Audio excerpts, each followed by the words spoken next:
ലോക ക്രിക്കറ്റിന്റെ മഹാമൈതാനത്ത് ഇന്ത്യയുടെ അട്ടഹാസം മുഴങ്ങുന്നു. ഇനിയിപ്പോൾ ഒരു പന്ത് വെറുതെ ഒരു പന്ത്, അത് തീർക്കാൻ വേണ്ടി മാത്രം ഒരു പന്ത്. മഹേഷ്, എങ്ങനെ ഇന്ത്യയുടെ കിരീട നേട്ടത്തെ നമ്മൾ വിലയിരുത്തണം? ക്രിക്കറ്റാണ് സൈഫുദ്ദീൻ, പക്ഷേ ആ സമയത്തും ആ പന്ത് കൂടി കഴിഞ്ഞ് കിട്ടേണ്ടതുണ്ട്. അതാണ് ക്രിക്കറ്റ്. നമുക്ക് കാത്തിരിക്കാം. സാങ്കേതികമായി ഒരു പക്ഷേ നമുക്കറിയാം വിജയം ഇന്ത്യ സാങ്കേതികമായി മാത്രം പറയേണ്ട കാര്യമാണ് വിജയം. പക്ഷേ അവസാനം 1, 3, 2, 2-ലധികം ഫ്രീ ഹിറ്റുകളൊക്കെ മാത്രം അവസാന പന്തെറിയാൻ വന്നിരിക്കുന്നു. അവിടെ ഒരു കൂറ്റൻ അടിക്ക് ശ്രമിക്കുകയാണ്. പക്ഷേ നമുക്കറിയാം ഇന്ത്യ ലോക കിരീടം ചൂടിയിരിക്കുന്നു.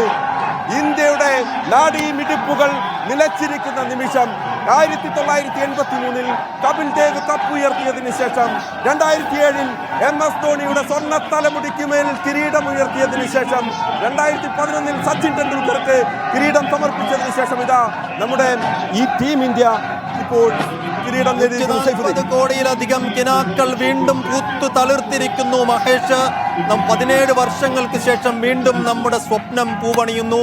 കുട്ടി ക്രിക്കറ്റിന്റെ ലോക മൈതാനത്ത് വീണ്ടും ഇന്ത്യയുടെ അട്ടഹാസം, നീലപ്പടയുടെ അട്ടഹാസം. ആ മൈതാനിയിൽ നിറഞ്ഞു കവിഞ്ഞ ഗാലറിയിലെ ഓരോ ഇന്ത്യക്കാരനും, അത് നേരിൽ കാണാൻ കഴിഞ്ഞ ഓരോ ഇന്ത്യക്കാരനും അതെത്ര കണ്ട് ആവേശോജ്വലമാണ് എന്ന് നമുക്ക് ഈ ഘട്ടത്തിൽ പറയാൻ കഴിയുക വയ്യ. അവിടെ നമുക്ക് കാണാവുന്നതേ ഉള്ളൂ. കൊച്ചിയിൽ നിന്ന് നിതിനിലേക്ക് പോകാം.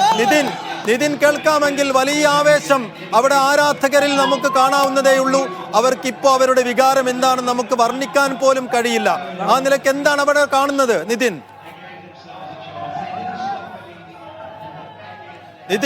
തീർച്ചയായും സൈഫുദ്ദീൻ പറഞ്ഞ പോലെ തന്നെയാണ് ഈ ആരാധകരുടെ ആ ഒരു വികാരം, അത് വർണ്ണിക്കാൻ സാധിക്കാത്തതാണ്. പക്ഷേ നോക്കൂ, 2011 മഹേന്ദ്ര സിംഗ് ധോണിയുടെ നേതൃത്വത്തിൽ ലോക കിരീടത്തിൽ മുത്തമിട്ടതിനു ശേഷം, ചാമ്പ്യൻസ് ട്രോഫിയിൽ പിന്നീട് മുത്തമിട്ടതിനു ശേഷം, പിന്നീട് കാലങ്ങളായുള്ള ഇന്ത്യയുടെ ലോക കിരീടത്തിന് വേണ്ടി ഒരു ICC ടൂർണമെന്റിന് വേണ്ടിയുള്ള ഇന്ത്യയുടെ നീണ്ട കാത്തിരിപ്പിനാണ് ഒടുവിൽ ഒരു വിരാമമാകുന്നത്. നോക്കൂ, എന്തു വലിയ ആഘോഷമാണ് ഇവിടെ ആരാധകർ നടത്തുന്നത്. അത് തന്നെയാണ് ഈ ആഘോഷം. ഈ ഒരു നിമിഷത്തിന് വേണ്ടിയാണ് ആരാധകർ കാത്തിരുന്നത്. ഈ ഒരു വിജയത്തിന് വേണ്ടിയാണ് ആരാധകർ കാത്തിരുന്നത്. പ്രത്യേകിച്ച് ഒരുപക്ഷെ കളി